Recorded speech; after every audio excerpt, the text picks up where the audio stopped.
Hello, welcome to a even earlier edition of the Michael Sisco Show. I am your host, Michael Sisco.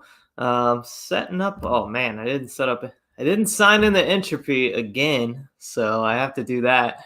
But as I deal with this, don't forget to pick up your copy of the Bowl of Tears and Solace. We actually sold the copy yesterday, I have to.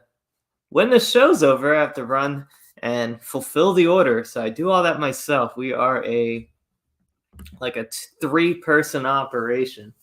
So but the only place that's available is on saintsedwardmedia.com under the shop tab. And the person who purchased it is actually one of the last who will be able to use USD. I believe we are switching over to accept. Well, I don't know. We might be keeping the normal processor, but we are switching to cryptocurrency. The plan is to accept multiple forms of crypto. Not all of them, but some of them. We're getting all that in place. The website is undergoing some maintenance, consequently. Hang on, I'm almost done setting up Entropy here. And also, don't forget about the Trad Forum on June 12th in Argos, Indiana. The link is in the description. Tickets are beginning to sell, so don't miss out. Don't miss out. You can purchase. Don't be fooled by the numbers that you see on Eventbrite, because some people are paying with crypto. Some people are sending money on PayPal. And so there is a list that is separate from the Eventbrite list, because we didn't want to be dependent on Eventbrite just in the event that, they have a shaky and not so good history with conservative stuff. So, but I think we'll be okay. I don't think there's anyone too, we'll see. We'll see what happens. It's not like a college campus event, so I think we'll be all right. We need some more people in here. I know we're an hour early, so it is a little out of the ordinary, but I had some stuff that I have to get done. So, regarding a project that will be big, pretty big news, at least for me, coming starting Friday, really. But the formal announcement for it won't be for another couple of days after that. So I woke up this morning. I didn't really quite know what I wanted to talk about, but fortunately, I was in a bit of a contemplative mood. But before we get into kind of the opening subject, I read a nice little passage out of 1 Corinthians yesterday, 3:18 to 23, that I thought would be valuable and very applicable to our times, especially as we kind of clash between traditional Christian ethics versus the progressive, the set, and just the beast, the regime that we live under. And so I will read that. I'm not going to comment too much, just because I think it speaks for itself, honestly. Let no one deceive himself. If anyone among you seems to be wise in this age, let him become a fool that he may become wise. For the wisdom of this world is foolishness with God. For it is written, He catches the wise in their own craftiness. And again, the Lord knows the thoughts of the wise, that they are futile. Therefore, let no one boast in men, for all things are yours, whether Paul or Apollos or Cephas, or the world or life or death, or things present or things to come, all are yours. And you are Christ, and Christ is God's. So yeah, don't fall into the trappings of worldly wisdom. I think we can all use that reminder. But I was contemplating, we've heard, for those of you who are involved in America First politics, you may often hear Nicholas J. Fuentes say, "We are a Christian nation." But then on the flip side, you also see a lot of conservatives, especially the not very socially conservative types, or the MAGA boomers, or just boomer cons, and even people kind of center left who will appeal to the Constitution and the Revolution of 1776. And so I guess the real question is, well, what is the root of our nation? Are we rooted in the Revolution of 1776 and the Constitution and the Declaration of Independence, which was basically formed by deists, occultists, and Freemasons? I'm being a little broad here, and I don't want to smear them too much, because they were, I think, well-intentioned, and they did come up with a fairly stable form of republic government, which only works really with the which I think we're starting to see, with a certain populace grounded in morality. But the early colonists, such as what we see coming to Jamestown and Plymouth Rock, the Pilgrims, these were English, mostly English, Anglican-rooted people escaping religious persecution, such as, and this is where we get our earliest colonies on this continent. And so, if the answer is what are our true roots, is it like the current American mythos that we have?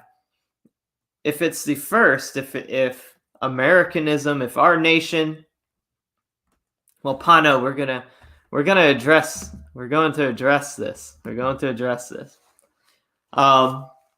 But if the answer is the first one, the common American mythos that we have it now, Pano, hang tight, Pano. We're going to address the Protestant thing.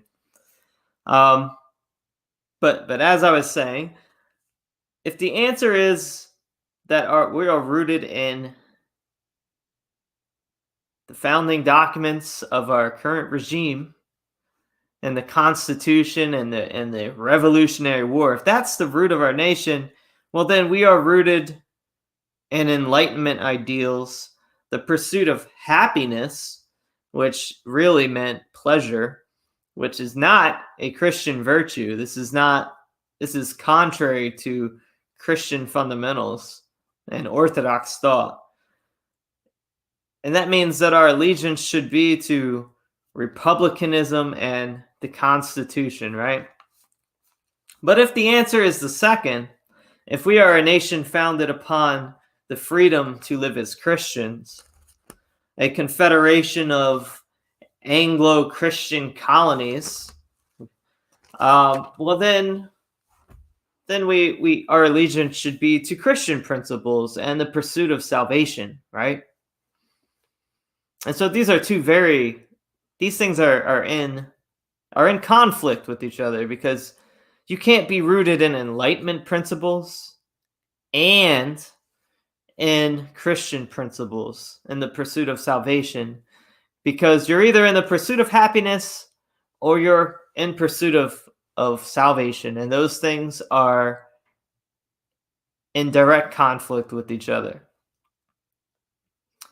And so, well, then the next question is, well, what is a nation? And if you go on Wikipedia, I'm surprised they even have a definition for it, but the Wikipedia definition for a nation is a large body of people united by common descent, history, culture, or language, inhabiting a particular country or territory. Our current regime and our current societal trends pushed by the elites, they undermine all of those. They undermine all of that. We don't even have We don't even have a unified culture here, frankly. But I mean, that's what we are. We're nationalist here, anyways. And so, but yeah, Pano, they are anti-nation. And so, what I'm really getting at is, what is the foundational principles that we as nationalists should be seeking to really hold our allegiances to? Because there's nothing nationalist about an allegiance to a founding document that came really almost 200 years after the first colonists got here. So what I'm saying is we have to appeal to the original purpose of colonization. And as Pano pointed out, well, Protestantism isn't really ideal, right? So how do Orthodox Christians, or even, well, I mean, Roman Catholics would even, I guess, insert themselves into this discussion, but I think most of my viewers are Orthodox. So how do Orthodox Christians fit in with this? Well, Protestants came here seeking a better place to work out their salvation. And I think largely at this stage in 2021, well, we can see that project hasn't really worked out. And I think that's a discussion for another day as to maybe some of the reasons why, related to the theological problems, which you can see. I think a lot of with progressivism, you can see a lot of it is rooted in in the Puritans. It's just like Puritanism divorced from God. And that's kind of like the secular guiding progressive ideology is really like a sequel to a continuation of Puritanism in a sense, which is why a lot of their enforcement mechanisms is via shame and like almost like anti-blasphemy laws and whatnot. But yeah, Pano, that's exactly the point that I'm making. The original settlers may have meant well, but their theological presuppositions betrayed them, unfortunately. And that's true. So where does that leave us as Orthodox? Well, Orthodox Christianity offers a correction and a return to our original Anglo-Orthodox roots, right? So we offer not only a return to our foundational principles and purpose as a nation, but we offer a perfect fulfillment of it as we baptize our nation. And so, yeah, I think we should be appealing to our Christian roots as a country, as a nation, for the original goal of coming here, seeking a better place to work out our salvation. But we should also be transfiguring that to a more perfect, to the perfect and the fullness of truth and the fullness of the Christian faith. And that's how I think we have to view ourselves as Orthodox Christians here in the American context. Because really it is for those of you who, like myself, descend from original American stock, or for those who are here, American citizens, but who are living under what is a country founded on Christian principles by Anglo people of Anglo ancestry. For those of you who aren't offended by that and who are willing to live in this country and assimilate to those principles and that kind of vision that we have, well, I think that, this is the way that we should approach it. We are Orthodox Christians, and we are here to baptize this nation as it is a patriotic duty to work towards rejecting the regime's goal of anti-nationalism, anti-Christian, and we can really fulfill what our ancestors here really wanted to achieve, which was the perfect place, a better place to work out their salvation. And we can do that by baptizing them and this land and this country into orthodoxy. And so that's what I was contemplating this morning. And I think there are more discussions that we could venture off into later and dive in even deeper. Like we can talk about the Puritan roots of progressivism for another show. That's an idea for later. And but I think our founders were well intentioned. They came here and they started a good thing, but it did go awry because yes, their theological presuppositions did betray them and ultimately led to where we are today. But I do think that there is a stark contrast to the actual founding of our nation, which was the settlement by Christians, and the current mythos, which is just propaganda of the current regime. So I think we really have to understand that going forward. But let's check our Entropy chat. So a lot of news today. I'm not sure if I can really get to all of it, but just another quick reminder. Bowl of Tears and Solace. Get your copy, saintsedwardmedia.com. We sold one last night. I have to go mail it, so maybe I'll mail this exact one. And also, don't forget about the Trad Forum, great networking opportunity for traditionalist Christians. June 12th in Argos, Indiana. The Eventbrite is in the description. And you can also pay with crypto if you want. You can go ahead, shoot me an email. I can give you instructions on that. Nobody nowhere. Good. More work for me. I love mailing out books, but definitely get a copy. We're trying to, because Garth he's about to finish his the sequel to this one. So it would be good to sell all these first, and then we can just do print on demand for it after that. But yeah, don't forget to support the show with an Entropy link, $10 or more, and you can hop in the chat. I'm going to drop the links here and on Entropy. So it's been a weird news cycle, honestly. A lot of strange stories coming out. But let's get to the news.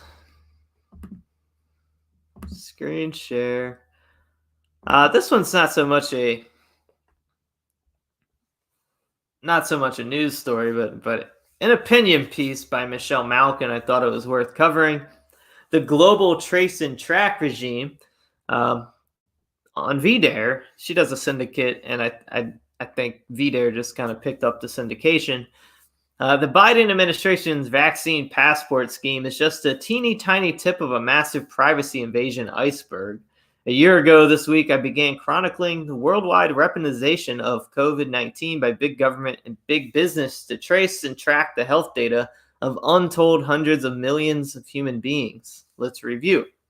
In March 2020, Singapore unleashed a Bluetooth app called Trace Together on Google Play and the Apple Store to track people who tested positive for the coronavirus and notify others through their cell phones.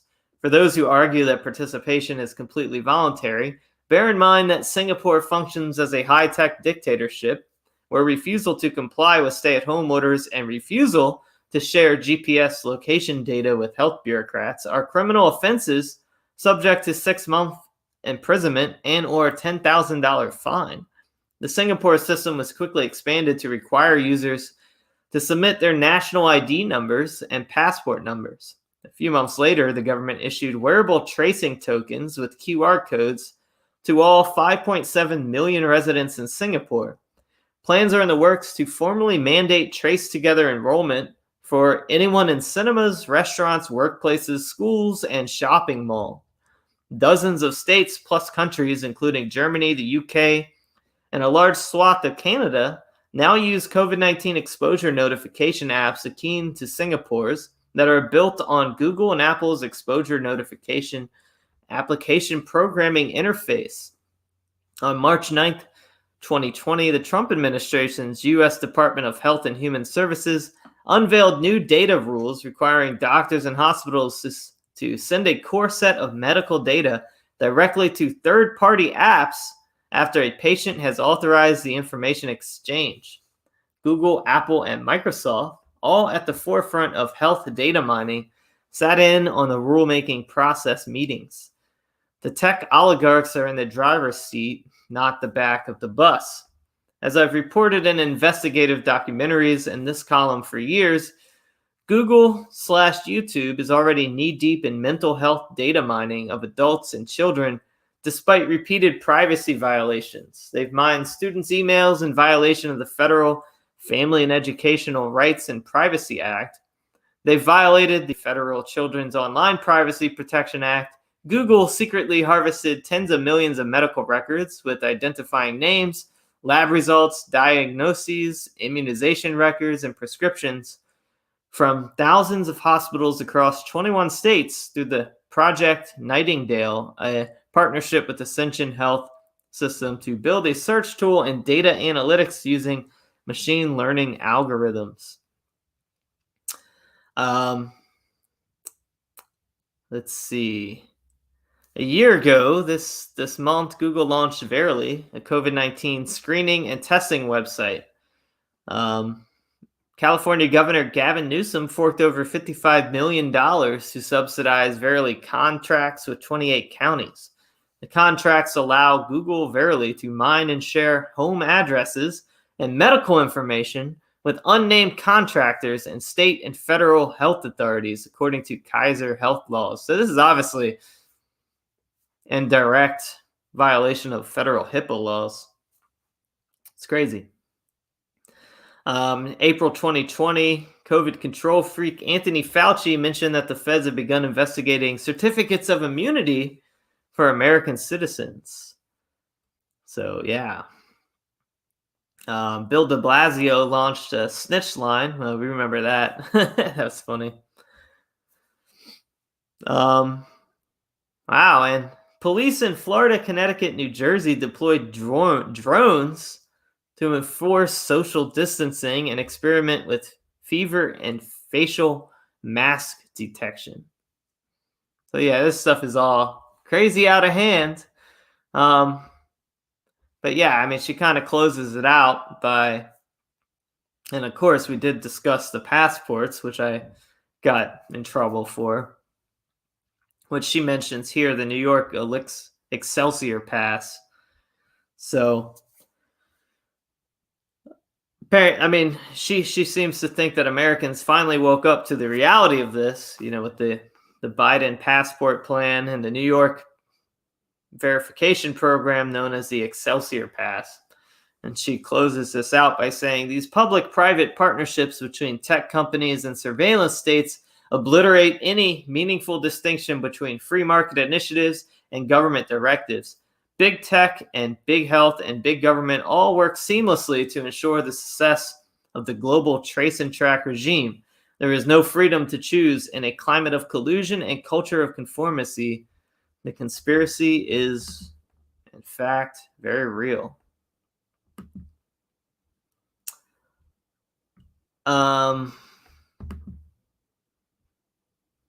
Nobody nowhere says, what is the best way to purchase the book where you guys receive the most back? Well, it's actually through the website, which is the only place that it is available on saintsedwardmedia.com. We never wanted to be, we didn't feel like playing the Amazon stranglehold game.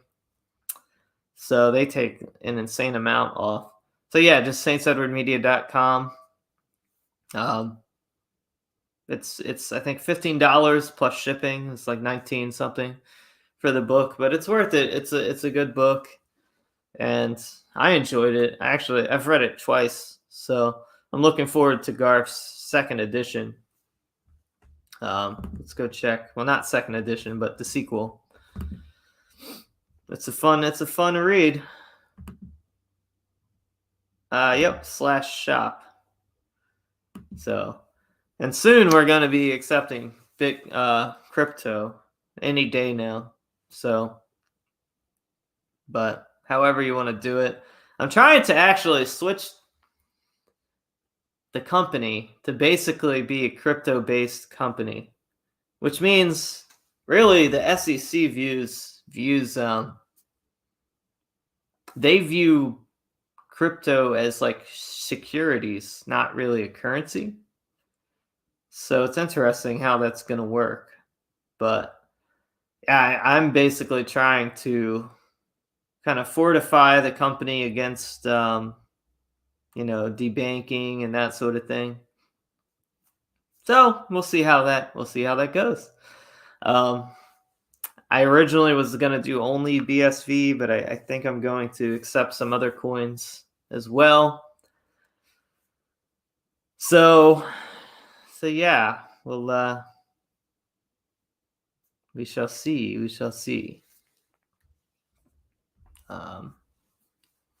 See how that goes. Let's see here. The next story here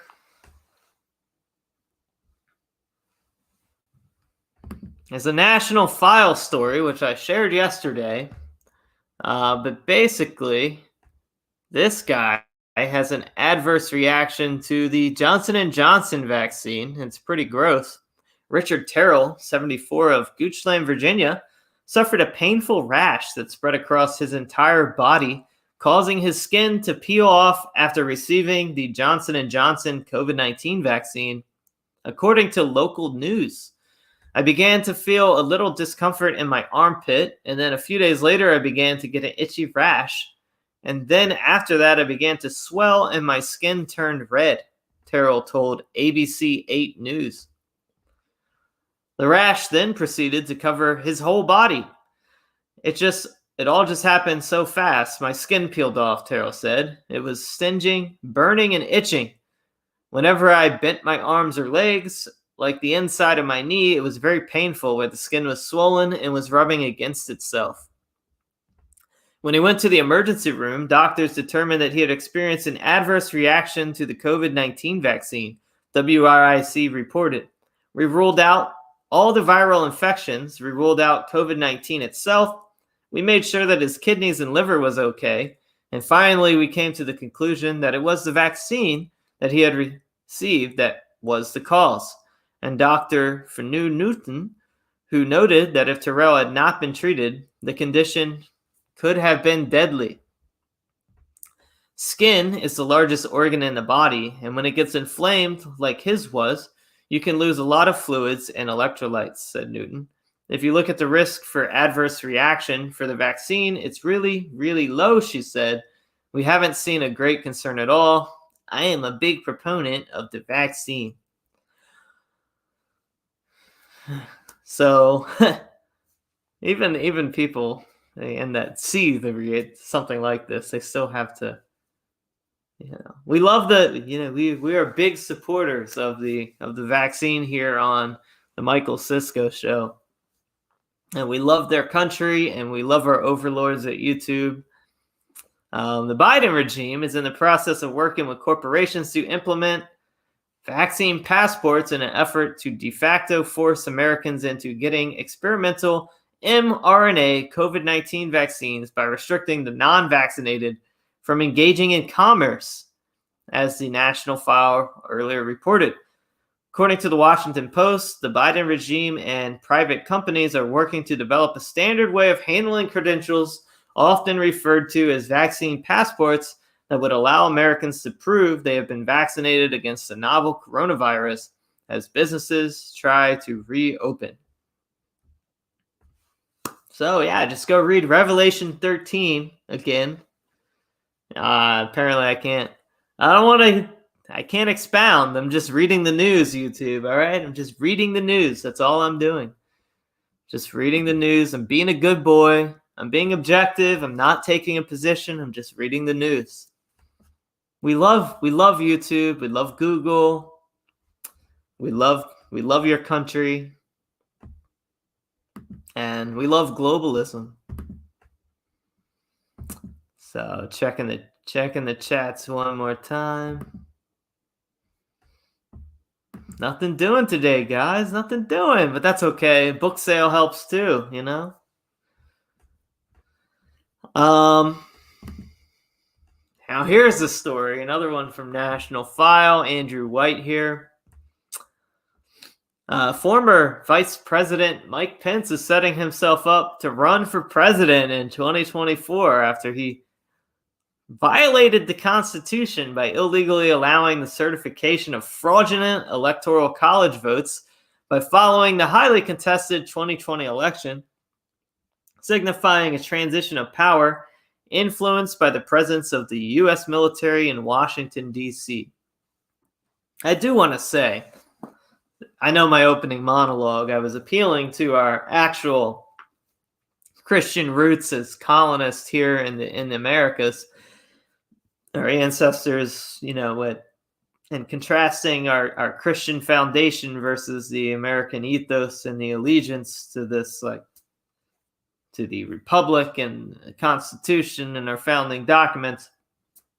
I do want to say, as Christians, we are not seditionists.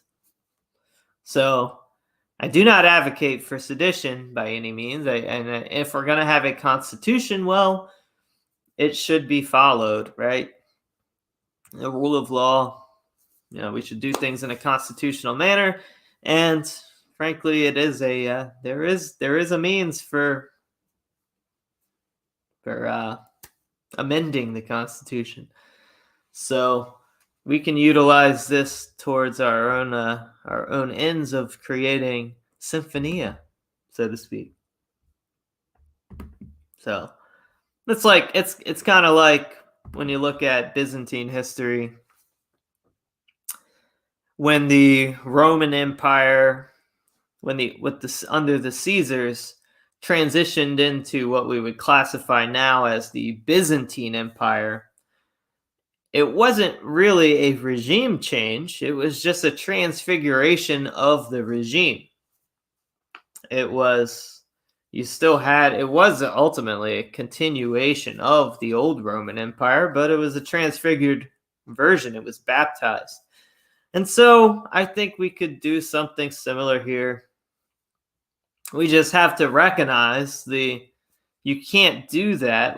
Just like the Byzantines you couldn't do that while also accepting the old Roman ethos or mythos of the divine Caesars, the pagan gods, the pagan religion of the Roman state. You couldn't accept that and then also transition into the Byzantine era with the Christian emperors with the who their king, they answer to Christ, right? And then that symphonetic relationship with the church. Likewise, we can't transfigure our system without also recognizing a lot of the Enlightenment faults that were previously presuppositions for a lot of I guess for the system that has reached its logical conclusion of insanity, basically. And so what I'm saying is we can transfigure this as well. I mean, if you could transfigure the pagan Roman Caesars and that system, I mean, we can do it here too. And especially I know it seems like there's not much hope in sight, but I'm sure that under Diocletian and the persecutions, which were the worst, from my analysis of Roman history, the persecutions from Diocletian were the worst, but they were also right before. I mean, just what was it, 6 years later, we had Constantine. So the worst persecution came right before the best, a miracle, basically. And so what I'm saying is don't be blackpilled, because we might be going through that dark time where it seems like there's no hope. But when you take an objective look at our history as Orthodox Christians, change and the resurgence of the church and justice from our perspective is always right around the corner. And I just wanted to, I know it's kind of random in the middle of the news, but I just wanted to say that because we can't lose sight of our place, our potential place in history.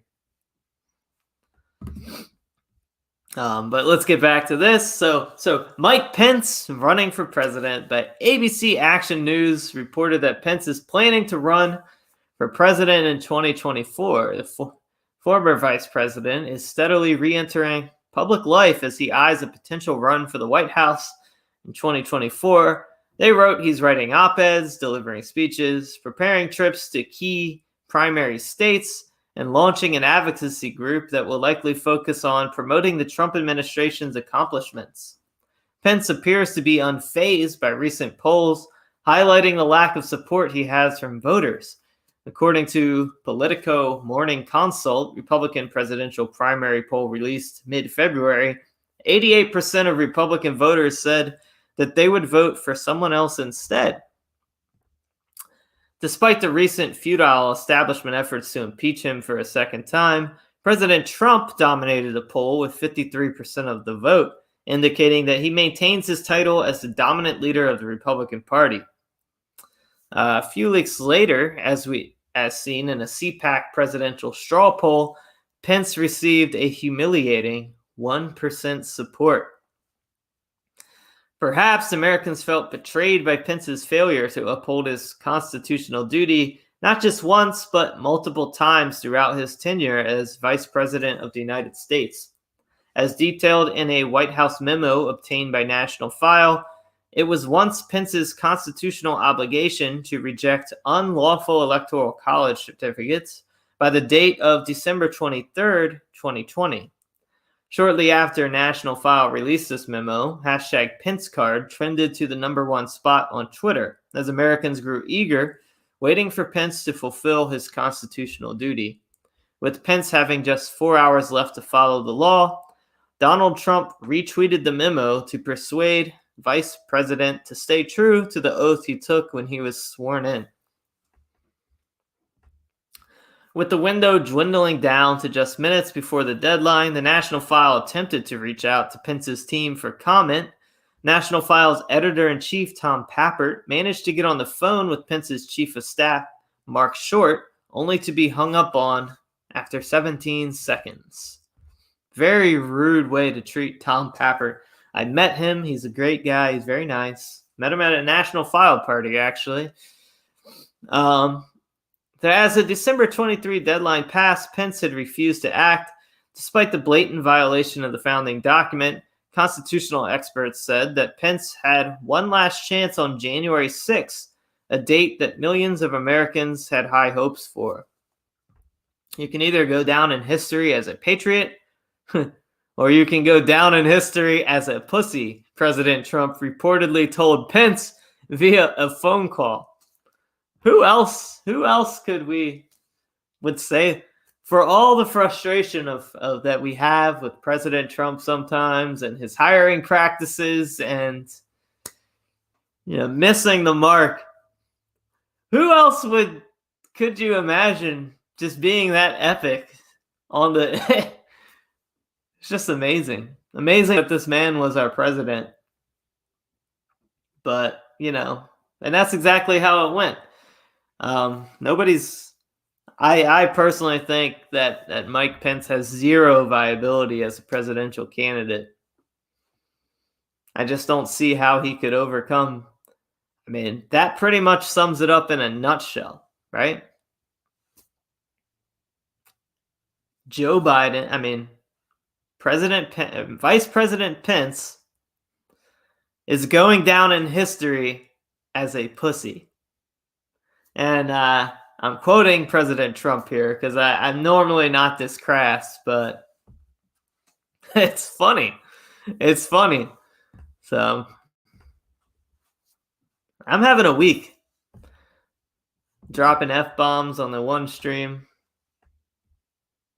I need to cut it back. Cut it back.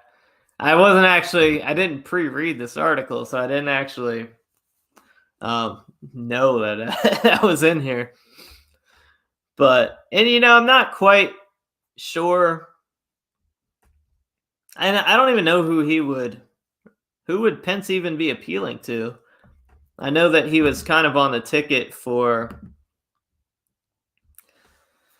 to bring the evangelical vote, but does that voter bloc even still like him? I just don't even know how he would do in a primary. Who would he even?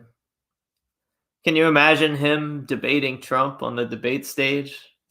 And Trump just saying, "You're going down in history as you're going down in history as a coward and a pussy. You could have been a hero, but you weren't." Like, that would just be epic. I'm looking forward to the debates. I'm probably going to be having watch parties. So, but enough of that. It's kind of a boring story.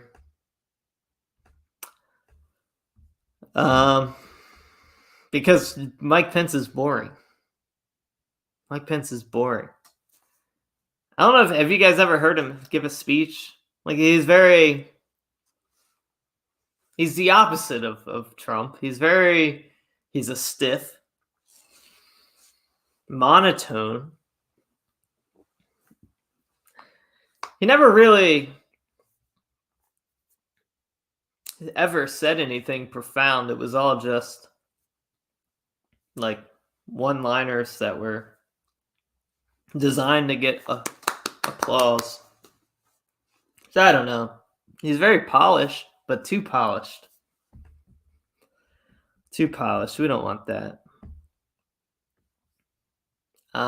Hey, Kevin says GOPers over 80 love him. Well, they're going to be dead by the next election. So his voter base is all going to die by the time that the primary comes along. So let's see. Now this story here, I think tomorrow I will cover this a little more exclusively because I have some intel and some inside info that somebody has sent me. And obviously I'm not going to do any doxing or whatnot, but the documents that the military is putting out to their troops is quite disturbing, especially for us. A lot of it could apply in similar ways that the Equality Act would hurt us. These directives to the military members also hurt us. But FBI deploys creepy sentiment analysis tools to screen National Guard for pro-Trump sympathies. A recent Revolver News investigative piece coined the term counter-militant American intelligence to describe the systematic counterintelligence operation to cleanse the entire national security state of any thought criminal MAGA employees who may not agree with the globalist American empire's agenda.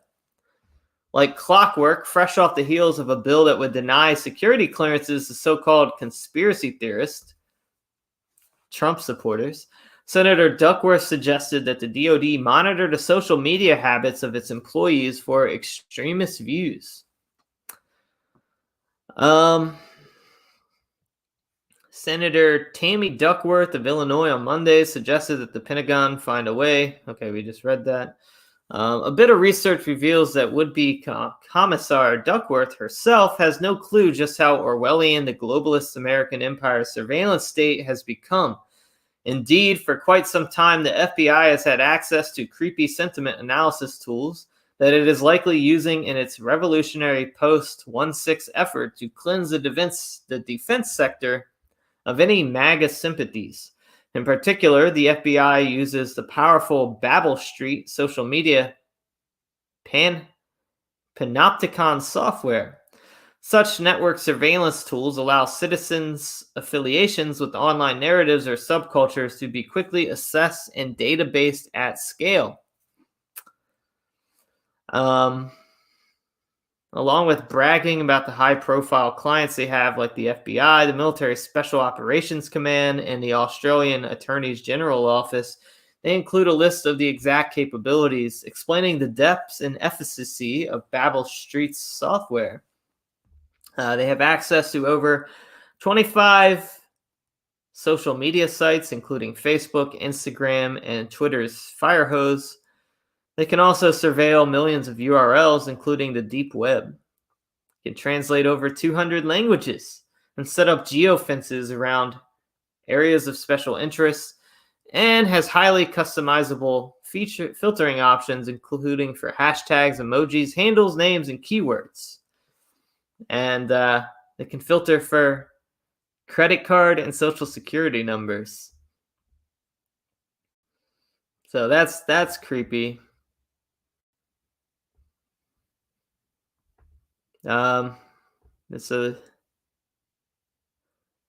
yeah, like Stop the Steal would be one of the things that would get you on the list. Hashtag Stop the Steal or Pepe hot sauce. These will basically be a lead generator for the FBI. Without getting too much into this, I do know that it's not going as well for them as they wanted to. They're attempting to. I have talked to people on the inside of a certain agency, and it's not just the military that are getting these stand down orders and these briefings. They're basically trying to give these briefs in a very politicized manner.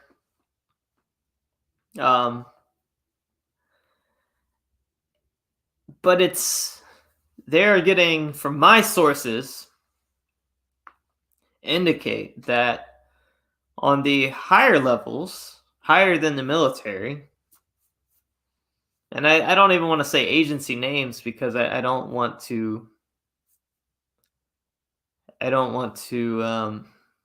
put anybody in jeopardy. So I don't want to hurt my source, basically. But they're getting more pushback than I think they anticipated. I know one person recommended using the SPLC as a source for identifying extremists, and that did not go over very well in one of these meetings. Basically, it was shot down by the majority of the group, and people were joking about, can I have a MAGA sign in my cubicle? Like, this is not the administration's plan is not going over according to plan. And this is just from what I've been hearing from my sources, from some pretty critical positions in the system. So don't think that, this is just, I don't think that they're going to be able to, quote unquote, purge conservatives out of these positions. For one, they're not going to be able, they need them, for one. A lot of these people are not just replaceable, so to speak. And there's more pushback than you would think. As far as the military goes, I from the sources that I have in the military, it seems to be not as much forceful dissent, especially from the officers. And the officers seem to be pretty much on board, because you have to remember these people are pretty much recent grads from the Marxist universities. So it doesn't look as good for the military purge as it does with the quote unquote civilian agencies. Seems to be more pushback. So I don't know. It almost seems like it's a bit of a battle going on behind the scenes of our government and our bureaucracies. And it'll be interesting to see how this all plays out. But I don't think it's going to be going as smoothly as they think, and especially if they can't do it. I don't think they can do it within 4 years' time. I just don't see it. Just my analysis from my sources and the people that I talk to on the inside. Maybe the military can be a little more rapid than the other bureaucratic institutions, but I don't know. And how much the enlisted are really the least inclined to go along with this stuff, but they're also the least influential. But they are ultimately the backbone of the military. So the good news is we do have another election in 4 years, and we are making a lot of progress with repealing the basically changing the election laws. Lauren Witzke with Hold the Line, with her Hold the Line initiative down in Georgia, they actually seceded.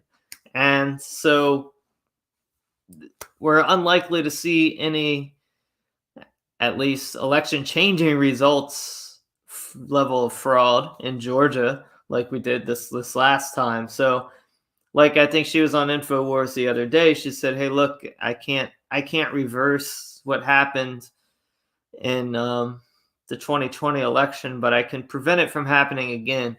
And what she was able to accomplish with like very low budget compared to her enemies. This is, I think, one thing that we forget. We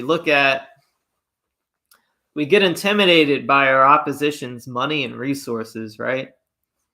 And we're like, well, how are we going to beat this? How can we do this? But we discount the power of grassroots movements, and we discount frankly, the power of truth, right? So when you combine grassroots and truth together, that is comparable in power and potentially more powerful than all of the resources of the George Soroses and all of these people, because money can only buy you so much when it flies in the face of reality, which is why they push to censor us so hard. It's why they want us silenced. It's why they're labeling us as all of these things: domestic terrorists, for Trump supporters, extremists, radicals, because deep down inside, they know that they are losing. And deep down inside, they know that there's something behind their ego, in their gut. There's something, they know that what they are doing is counter to reality, counter to the truth, and counter to God. And so what do we have on our side? We have truth, we have the grassroots, we have God, and we have reality. We have reality, and all truth is of God. And there's nothing that they can do to stop us, because they can impede us. They can make our lives miserable for a while, maybe even during our whole lifetime, but we will destroy them. TRN/ says, "We're not a Christian country. We are founded on Masonic deist ideals." Well, I just basically smashed that argument to bits in the opening of this show. So, no, we are not founded on Masonic ideals. Our current regime founding documents are, but our country is founded by people who colonized here first and built the nation. So the premise of a nation is not a founding documents. It is a people with a collective culture and foundational values and common ethnicity. So yeah, go ahead and watch the start. Basically, I'm arguing to appeal towards the original founding, and my argument is that the founding of this nation predates the Constitution, the Declaration of Independence, and all of that deistic and Masonic stuff. So I understand where you're coming from, and I obviously agree to a degree. But Luis Gonzalez says, does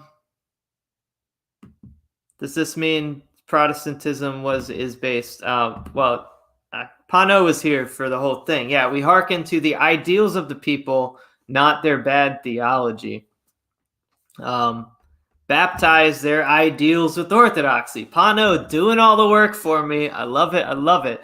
So yeah, I mean, let me just summarize, I guess, in conclusion, with kind of how I opened the show. I know I started early today, so a lot of you probably missed the beginning because I have to go do some stuff. But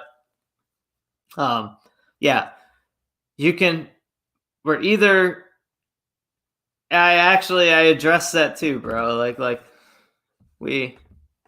I addressed that too. Progressivism is the child of Puritanism, basically. But no, even Father Seraphim Rose had hopes of what I'm referring to is our country. You can either appeal to the current mythos, which is based on these Enlightenment principles, and that's where we get this mythos of the allegiance to the Republic, the founding documents, the revolutionary spirit, right, with 1776 and whatnot. Or you can appeal to what our actual founders that predate them by almost 200 years, the people who colonized this land, who were really coming here for a better place to pursue their salvation. Now, we have to acknowledge, as Orthodox, we know that they're found that their theology was wrong, which may be why here in 2021 it's evident that their hopes of creating a better place to work out their salvation was wrong. So as Orthodox Christians, what we have to do is let's appeal to their initial intent of creating a place to work out our salvation, but let's baptize it in the fullness of truth of orthodoxy, right? So we can actually offer, as Orthodox Christians, our patriotic duty is to as within the is really to bring our Anglo roots of America back to the Orthodox Anglo roots, because pre-schism they were Orthodox. The British Isles, they were all Orthodox at one point. So that's my take. Just a summary of what I talked about in the beginning of the show. I appreciate your help, Pano, because he's been here the whole time.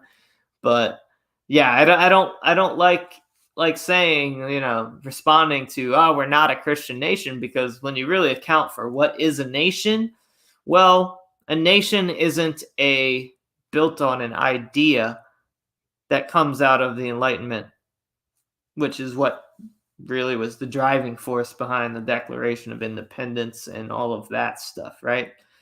The nation was here well before that, generations before that, by people who wanted to come here and really just be Christians. So yeah, they weren't in the fullness of the faith, but that's what we're here for. As Pano says, if the original settlers had orthodoxy, America would have been much better. Remember, the Russian Orthodox had great relations with the Protestant settlers before the Russian Revolution. And that is true. That's true. So, but that's all I really have for you guys today. I think that was a good show. I appreciate you watching, and I'm not sure if I'll be here tomorrow. I think I will. The end of this week's going to be a little crazy because I'm I have a project that I'm launching, and you'll see when it happens. M. Rossi, this is true. Philip Ludwell was a colonist and Orthodox, and there's actually a group forming called the Philip Ludwell Society, and he is and I'm actually I'm gonna try and bring a guest on from that, so I'm gonna be involved with it as well. So he was actually a Southerner, and so yeah, our Southern Orthodox roots. So, anyways, we are here as Orthodox Christians to restore our Anglo heritage here to its true orthodoxy, to bring it back, and then we can then fulfill the mission that our ancestors wanted to fulfill. And so we can do it. Just hearkening back to Byzantium and the Roman Empire, and Diocletian, followed very shortly by Constantine and the baptism of that nation and that empire. I think something like that may be around the bend here too. So obviously I'm not a seer, I'm not a prophet. I don't know. I can't look into the future, but there's absolutely no reason to not have hope and to just be in a complete state of despair. No reason for that. So anyways, I appreciate your support and your watching today, and have a blessed Lent.